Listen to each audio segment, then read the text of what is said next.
मान लीजिए वो खाड़ी देशों का युद्ध बढ़ता है तो क्या पेट्रोल डीजल के दाम बढ़ेंगे, गैस के दाम बढ़ेंगे।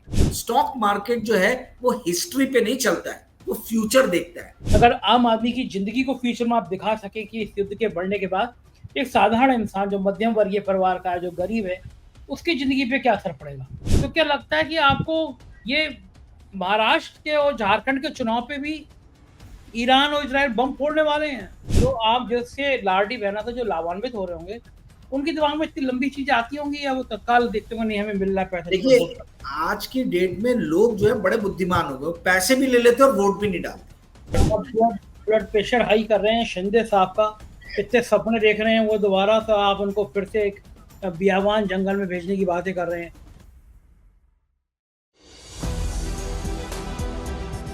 नमस्कार, मैं हूं संजय शर्मा। आप देख रहे हैं 4 PM न्यूज नेटवर्क। ईरान ने इजराइल पर बम फोड़े, इजराइल कह रहा है हम बदला लेंगे। दोनों गुत्थम गुत्था हो रहे हैं, लेकिन हालत पतली होने वाली है मेरी और आपकी। शेयर मार्केट धड़ाम हो गया, बहुत बुरी तरह धड़ाम हो गया। मजे की बात यह, हमने 72 घंटे पहले अपने शो में बता दिया था कि भाई शेयर मार्केट से दूर रहिए, शेयर मार्केट धड़ाम होने वाला है। और वही हुआ, नतीजा वही हुआ। लेकिन उससे भी बड़ी बुरी खबर भाजपा के लिए है। युद्ध अगर बढ़ा तो तेल की कीमतें बढ़ेंगी, तेल की कीमतें बढ़ेंगी तो महंगाई बढ़ेगी। पेट्रोल महंगा होगा, डीजल महंगा होगा, सब्जियां महंगी होंगी, तेल महंगा होगा, आपकी गैस का सिलेंडर धड़ाम ऊंचाई पे पहुंच जाएगा।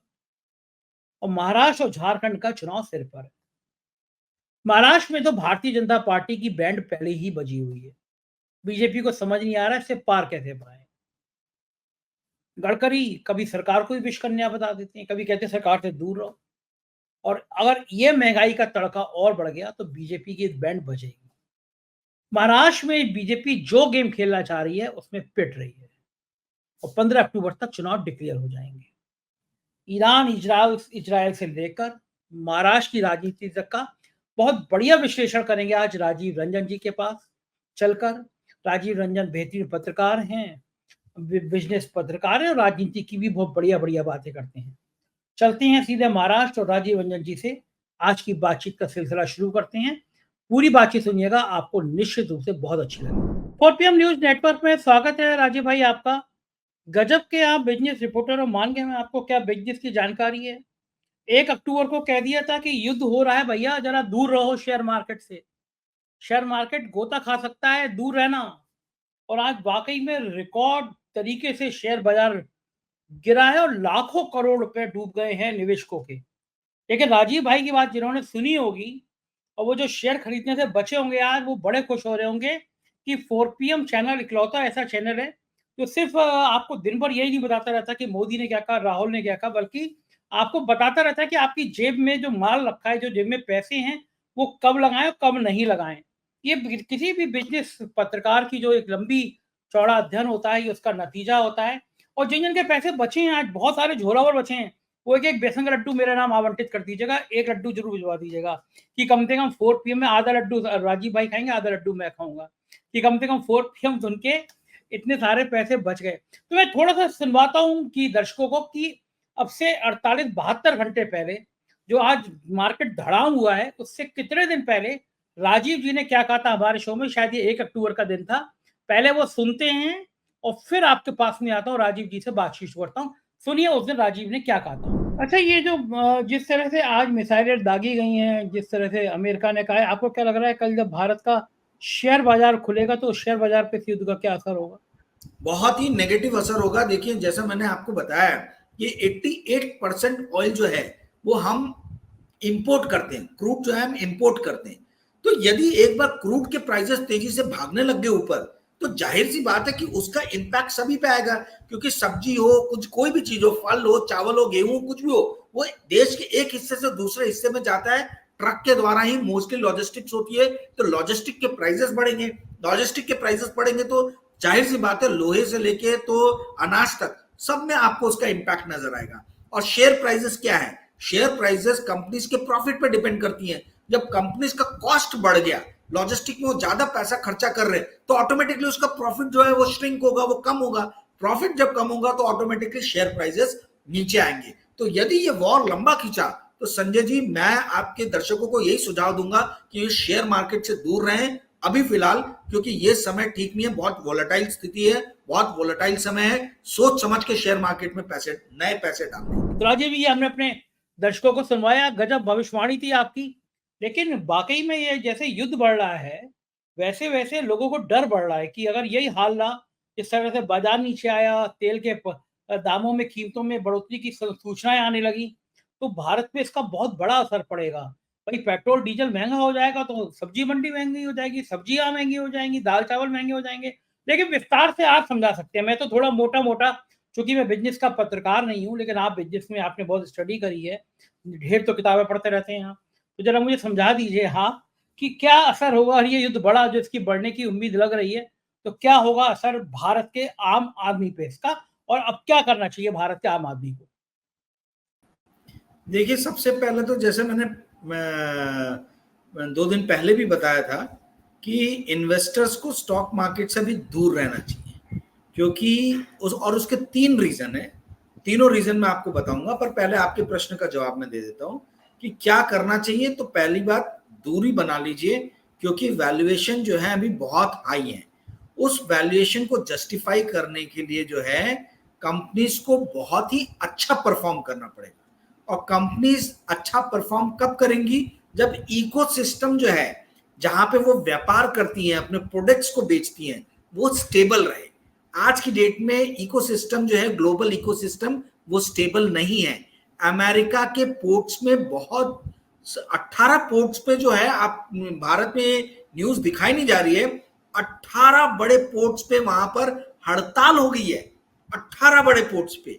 और वो पोर्ट्स है जहां से भारत को इलेक्ट्रॉनिक सामान आते हैं, क्रूड भी आता है, फार्मास्यूटिकल्स प्रोडक्ट्स भी आते हैं, बहुत सारी चीजें आती हैं। तो अमेरिका जैसे देश में हड़ताल होना एक बहुत बड़ी बात है। और ये न्यूज एकदम मेन स्ट्रीम मीडिया और यूट्यूब मीडिया कहीं पे भी मुझे देखने को नहीं मिल रहा। शायद यूट्यूब पे मैं ही अपने हिंदी चैनल पे शायद मैं ही इस चीज को बता रहा हूं आप लोग को। अमेरिका में जो पोर्ट्स पे जो स्ट्राइक हुई है, उसका बहुत नेगेटिव असर पड़ रहा है। और इंडिया का बहुत माल एक्सपोर्ट भी होता है अमेरिका, और इंपोर्ट भी बहुत ज्यादा होता है। और ये ठीक है, हड़ताल हुई क्यों हुई है हड़ताल, कारण क्या है? हड़ताल के कई रीजंस हैं। पोर्ट में जो काम करने वाले लोग हैं, उनकी काफी सारी डिमांड्स हैं, उनके बेसिक इनकम से लेके तो सुरक्षा से लेके कई तमाम चीजें हैं। पर लोग जो है वो ये बेसिकली बोल रहे हैं कि इलेक्शन के पहले एक स्टंट किया जा रहा है, सो दैट एक पर्टिकुलर पार्टी को उसका फायदा मिले। अब क्या सच्चाई है जो ग्राउंड लेवल पे वहां अमेरिका में है, वही बता पाएगा। पर हम वही बता रहे हैं जो देख रहे हैं, पढ़ रहे हैं, सुन रहे हैं। ठीक है, तो ये एक चीज हुई। परंतु जो आपने पूछा कि भाई मार्केट क्या रुख ले सकता है और भारतीय इन्वेस्टर को क्या करना चाहिए, देखिए मेरा ऐसा मानना है कि आने वाले दिनों में मार्केट गिरेगा। उसके 3 बड़े रीजन हैं। एक अमेरिका के पोर्ट का तो मैंने जो बताया, उसके अलावा 3 रीजन है। पहला रीजन ये है कि पूरा ग्लोबल इकोसिस्टम बड़ा वोलेटाइल हो गया। रशिया यूक्रेन में इतने दिन से वॉर चल रही है, और अभी मिडिल ईस्ट में भी हमने देखा ईरान और इजराइल के बीच में जो टिफ है, जो स्किर्मिशेस है, वो बढ़ रहे हैं। और ये कभी भी वॉर में कन्वर्ट हो सकता है, परिवर्तित हो सकता है, युद्ध में परिवर्तित हो सकता है। तो ये जब कभी भी युद्ध की स्थिति मिडिल ईस्ट में आएगी, तो पूरे वैश्विक स्तर पे जो ऑयल जो है, इसका जो ट्रांसपोर्टेशन है, ये बहुत बुरी तरीके से प्रभावित होगा। साथ ही जो अमेरिका के पोर्ट्स में जो स्ट्राइक हुई है, उसके कारण भी ऑयल का जो अमेरिका भी नेट एक्सपोर्टर हो गया, तो ऑयल को जो एक्सपोर्ट कर रहा था उसमें, और दूसरे जो खनिज पदार्थ एक्सपोर्ट करता है, उसमें बड़ी प्रॉब्लम आ रही है। तो जब कमोडिटी के प्राइसेस ऊपर बढ़ेंगे, तो ऑटोमेटिकली लोगों का जो कंजम्पशन है, उन कमोडिटीज का सेवन करना जो है, चाहे पेट्रोल हो, चाहे डीजल हो, चाहे जिस भी तरीके का हो, वो कंजम्पशन जो है वो कम हो जाएगा। ठीक है, तो कंजम्पशन कम इसीलिए होगा क्योंकि प्राइसेस ऊपर बढ़ गए। तो जो मेरे और आपके ऊपर में चीज लागू होती है, वही तो कंपनीज पे भी लागू होती है। कंपनीज भी अपने माल को एक जगह से दूसरी जगह ले जाने के लिए लॉजिस्टिक काफी खर्चे करता है। इंडिया का लॉजिस्टिक कॉस्ट 28% है टोटल किसी भी प्रोडक्ट के बनाने के कॉस्ट का, 28%। और गडकरी साहब यही हमेशा बोलते हैं कि मेरा एम है कि 28% से 11-12% तक लेके इसको आया जाए। तो लॉजिस्टिक बहुत बड़ा एक कॉस्ट है, और अगर क्रूड के प्राइसेस बढ़े तो लॉजिस्टिक कॉस्ट भी बढ़ जाएगा। तो ये पहली चीज हुई स्किर्मिश का, जैसे मैंने लास्ट आपको 2 एपिसोड से बता रहा हूं कि इंडिया इंपोर्ट करता है। इंडिया का consumption 4.5 million barrel per day है कंजम्पशन ऑयल का, इसमें 90% इंपोर्ट करता है, यानी लगभग 4 मिलियन पर बैरल पर डे का इंपोर्ट है। अगर $10 भी प्राइस बढ़ता है, $70 से $80 भी हो जाता है, तो आप समझिए $40 मिलियन का अतिरिक्त भार जो है वो पड़ेगा इंडिया के गवर्नमेंट के उस पे। और गवर्नमेंट ने अगर कंज्यूमर को पास ऑन कर दिया पूरा ही, तो ऑयल के प्राइसेस बहुत तेजी से ऊपर भागेंगे। तो इस कारण से लॉजिस्टिक कॉस्ट बढ़ने के कारण मेरा ये मानना है कि कंपनीज का आने वाले दिनों में रिजल्ट जो है वो आने वाले दिनों में रिजल्ट्स अच्छे नहीं रहेंगे अगर ये बात हाथ से निकल गई तो।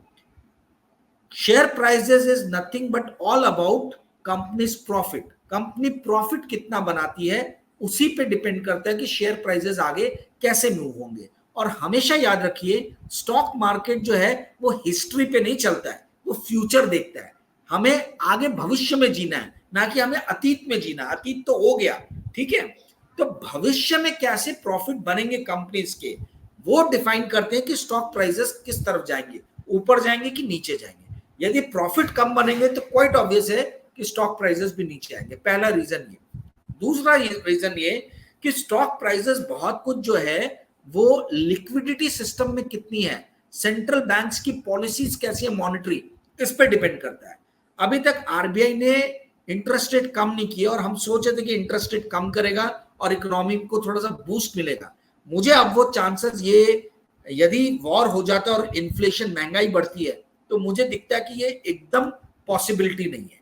तो यदि मॉनेटरी पॉलिसी भी ऐसी रही है, टाइट हुई, तो स्टॉक मार्केट बढ़ने का सवाल ही नहीं उठता, क्योंकि आपके पास में लिक्विडिटी नहीं है। लिक्विडिटी रहेगी तो ही आप आगे जो है वो मतलब लिवरेज करके, उधार लेके, लोन लेके स्टॉक प्राइसेस में एक्शन कर सकते हो।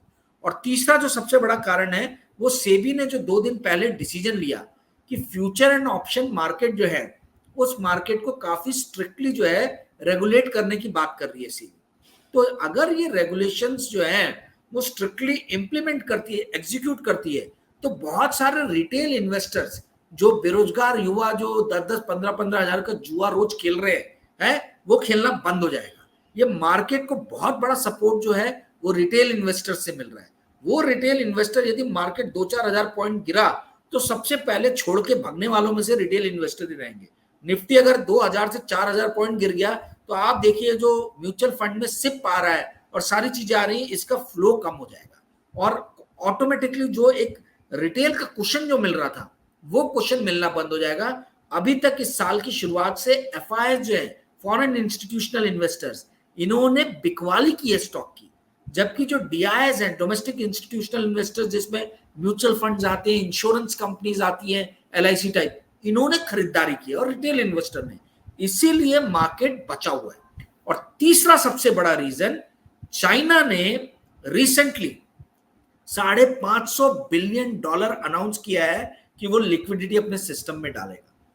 संजय जी, $550 बिलियन बहुत बड़ा अमाउंट होता है, और पिछले एक हफ्ते में चाइना के मार्केट में एकदम आग लग गई है, रॉकेट पे भाग रहा है, 30% मार्केट ऊपर चला गया है। हैंगसेंग भी जम के, हांगकांग का भी मार्केट जो है जम के भागा है। तो ये जो चाइना का मार्केट में एकदम से जो उफान आ गया है, जो चाइनीज गवर्नमेंट ने अनाउंस किया है कि हम स्टिमुलस देंगे, उसके कारण क्या हो रहा है कि बहुत सारे एफआईआईएस जिन्होंने सोचा था कि हम इंडिया में पैसे डालेंगे, वो एफआईआईएस अब अपना पैसा इंडिया से हटा के अमेरिका, अपना चाइना की तरफ कर रहे हैं। क्रिस वुड करके बहुत बड़े एक एनालिस्ट हैं जेफरीज के, उन्होंने आज ही 1% इंडियन अपना मॉडर्न पोर्टफोलियो में से इंडिया का पोर्टफोलियो 1% से कम किया, और चाइना का वेटेज 2% बढ़ाया है, इंडिया का वेटेज 1% कम किया। तो ऐसे बड़े बड़े जितने भी एनालिस्ट है, फंड मैनेजर्स हैं, वो इंडिया का वेटेज कम करेंगे, क्योंकि इंडिया पिछले 3-4 साल से बहुत तेजी से भागा है, और चाइनीज मार्केट की तरफ अब ये पैसा जो है ये आने वाले दिनों में शिफ्ट हो सकता है। जी संजय जी, इससे महंगाई का क्या असर पड़ेगा? मान लीजिए वो खाड़ी देशों का युद्ध बढ़ता है, तो क्या पेट्रोल डीजल के दाम बढ़ेंगे, गैस के दाम बढ़ेंगे, तेल सब्जियों के दाम बढ़ेंगे? क्या लग रहा है फ्यूचर में, आप अगर आम आदमी की जिंदगी को फ्यूचर में आप दिखा सके कि इस युद्ध के बढ़ने के बाद एक साधारण इंसान जो मध्यम वर्गीय परिवार का है, जो गरीब है, उसकी जिंदगी पे क्या असर पड़ेगा? बिल्कुल महंगाई का बहुत करारा तमाचा पड़ने वाला है, क्योंकि आप देखिए खाने पीने की चीजों से लेके तो फल सब्जी से लेके तो लोहा लंगड़ सीमेंट ईटी गिट्टी सब जो है सब तो ट्रांसपोर्ट होता है ना, कुछ भी मिलता नहीं है, वो एक जगह से उठ के दूसरी जगह उसको लेके जाया जाता है। जब ये ट्रांसपोर्टेशन का कॉस्ट, ये लॉजिस्टिक का कॉस्ट बढ़ जाएगा तो सीधी सी बात है, जो पहले 10 रुपए केजी सब्जी बिक रही थी वो 20 रुपए केजी बिकेगी। मैं एक एग्जांपल दे रहा हूं ऐसी नंबर। तो ये कॉस्ट तो बढ़ेगा ही बढ़ेगा। जैसे ही ऑयल के प्राइसेस ऊपर जाएंगे उसका आपको नेगेटिव इफेक्ट जो है वो नजर आएगा सारी चीजों पे, खाने पीने की चीजों से लेके तो बड़ी बड़ी मशीनरी सीमेंट लोहा सब पे इसका असर नजर आएगा। देखिए संजय जी, आपको थोड़ा सा मार्केट ऑयल का समझना पड़ेगा।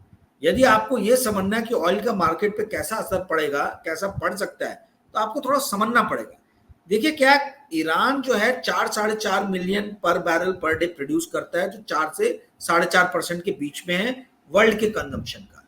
परंतु स्वेज कैनाल, जहां से मतलब आप समझिए कि 20-25% जो है क्रूड जो है 30% क्रूड वहां से पास होता है जो एशिया की तरफ में आता है। जापान बहुत बड़ा इंपोर्टर है, चाइना इंपोर्टर है, इंडिया इंपोर्टर है। तो ये जो है ये वहां से बहुत बड़ी मात्रा में आता है। एक तो रशिया से पाइपलाइन जाती है जो चाइना में जाती है, और दूसरी जगह एक पाइपलाइन जो है वो इंडिया की तरफ भी बनाने की ईरान से बात चल रही थी। तो ये सारी चीजें जो जो रशिया से प्रोवाइड कर रहे हो वो तो स्टेबल रहेगा, ठीक है। कजाकिस्तान उज्बेकिस्तान से जो ऑयल आ रहा है वो स्टेबल रहेगा, परंतु जो इधर से सी रूट से आने वाला है उस पर बहुत बड़ा इंपैक्ट पड़ने वाला है इस वॉर के, ये जो भी वॉर में कन्वर्ट यदि हो जाता है तो। दूसरी चीज जो सबसे इंपॉर्टेंट है, देखिए इंडिया जो है, ये इंडिया हुआ या जापान हुआ, ये लॉन्ग टर्म कॉन्ट्रैक्ट्स बनाते हैं ऑयल खरीदने के लिए। जैसे सऊदी अरेबिया से इन्होंने कॉन्ट्रैक्ट किया या इराक से किया, तो लॉन्ग टर्म कॉन्ट्रैक्ट होते हैं जो 5 से 10 साल के लंबे कॉन्ट्रैक्ट रहते हैं, और उसमें एक बैंड में प्राइस डिसाइड होता है जो हर साल रिन्यू होता है। तो जैसे मान लीजिए $70 से $80 का बैंड है, तो अगर 70 से नीचे भी चला गया ऑयल तो इंडिया को 70 पे ही मिलेगा, 80 से ऊपर भी चला गया तो 80 पे ही मिलेगा। पर भारत सरकार सारे कॉन्ट्रैक्ट्स ऐसे लॉन्ग टर्म नहीं करती है, वो बहुत सारा जो ऑयल है वो स्पॉट मार्केट से खरीदती है, यानी जहां पे ऑयल की रिफाइनिंग हो रही है, जहां से ऑयल निकल रहा, क्रूड निकल रहा, वहां से परचेस करना। ये जो स्पॉट प्राइसेस हैं, ये फ्यूचर एंड ऑप्शन जो कमोडिटी मार्केट का जो है, लंदन स्टॉक एक्सचेंज हुआ, आइस हुआ, नाइमेक्स हुआ, यहां पे जो प्राइसेस चल रहे हैं उससे बहुत कुछ जो है प्रभावित होता है स्पॉट प्राइस जो है, ठीक है। एक मैंने कल आपको किताब दिखाई थी द वर्ल्ड फॉर सेल करके। इस किताब के अंदर में लिखा हुआ है कि 25-30% जो ऑयल का जो कॉस्ट है वो कॉस्ट ट्रेडिंग के कारण है। ट्रेडर जो है वो जानबूझ के प्राइसेस को ऊपर रखते हैं ताकि उनको फायदा हो। तो ये जो ट्रेडिंग है इसके ये प्राइसेस को ऊपर खींच के लेके जाएंगे। अगर प्राइस $1 बढ़ना चाहिए तो $5 बढ़ा के लेके जाएंगे आपस में एक दूसरे से ट्रेड करके। इसके कारण क्या होगा, इसका इंपैक्ट जो है स्पॉट प्राइसेस पे पड़ेगा, और इंडिया के जो इंडिया ऑयल मंगा रहा है उसके ऊपर भी पड़ेगा।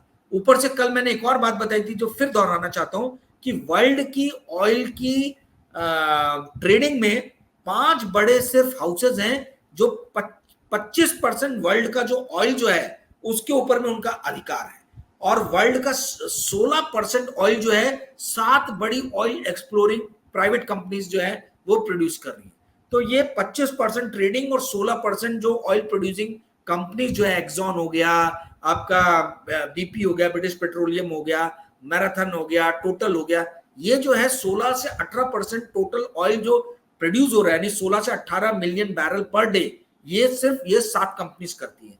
तो ये भी प्रॉफिट कमाने के लिए जो है आपको दिखेगा कि ये भी प्रोडक्शन प्राइस, अपना जो प्राइसेस है, सेलिंग प्राइसेस, इसको ऊपर लेके जाएंगे। तो ये ऑयल का मार्केट समझना जरूरी है असर को समझने के लिए। और इंडिया जो है, हम लोग जो है लाचार हैं क्योंकि हम 90% जो है ऑयल इंपोर्ट करते हैं, हमारे पास अपना कुछ ऑयल है ही नहीं। तो हम ये ट्रेडिंग हाउसेस पे डिपेंडेंट है, कंपनीज पे डिपेंडेंट है, ये गल्फ की कंट्रीज पे डिपेंडेंट है। आपके दर्शकों को ये पूरा समझने की जरूरत है। जी संजय जी। बिल्कुल ठीक बात है।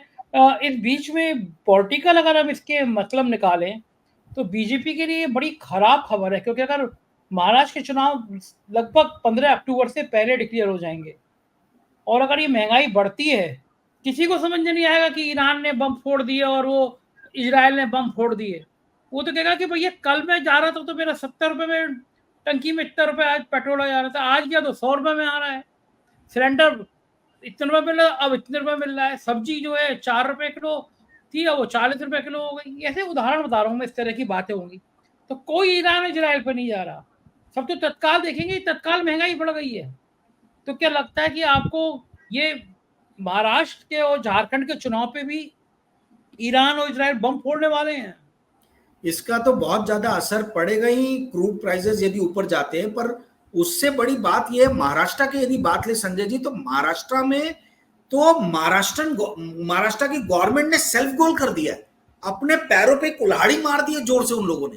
कारण क्या, मैंने शायद 2-3 हफ्ते पहले या 1-2 हफ्ते पहले बताया था कि महाराष्ट्र का टोटल रेवेन्यू कलेक्शन जो है सरकार का, वो 5 लाख करोड़ के आसपास में है।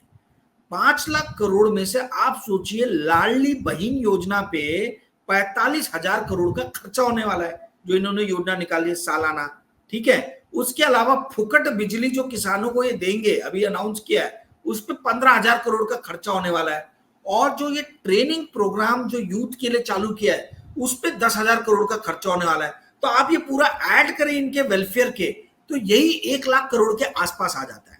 ठीक है, अब आप ये देखिए कि 20% जो आपका टोटल टैक्स कलेक्शन है, वो तो चला गया ये सब योजनाओं के ऊपर में। ठीक है, अब जो बचा हुआ जो पैसा है, यानी 5 लाख करोड़ में से आप ये समझिए 55% पैसा महाराष्ट्र पेंशन, सैलरी और इंटरेस्ट पेमेंट में दे रहा है। तो आप 20% वहां, 55% यहां, 75% तो आपका इन्हीं सब चीजों में चला गया। तो आप कहां डैम बनाएंगे, कहां रोड बनाएंगे, कहां पुल बनाएंगे? कुछ कुछ चीज के लिए 25% पैसे में आप एजुकेशन भी देख लो, हेल्थ भी देख लो, सब कुछ देख लो। तो ये पॉसिबल नहीं है। तो महाराष्ट्र के जो पढ़े लिखे लोग हैं वो समझ रहे हैं, और वो छोटी छोटी बैठकें ले रहे हैं।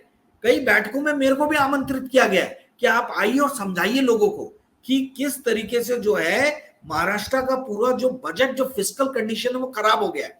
तो महाराष्ट्रन गवर्नमेंट ने तो लाडली बहन योजना के जरिए वोट खरीदने की कोशिश की, पर अगर फिस्कल कंडीशन देखे, बजटरी कंडीशन देखे, तो वो अलाउ ही नहीं करता है। 75% आपका Ladli Behna interest payment, salary, pension में चला जा रहा है। 25% में आप कहां से राज्य को चलाओगे? तो ये जो चीज है, ये लोगों को समझ में आ रही है।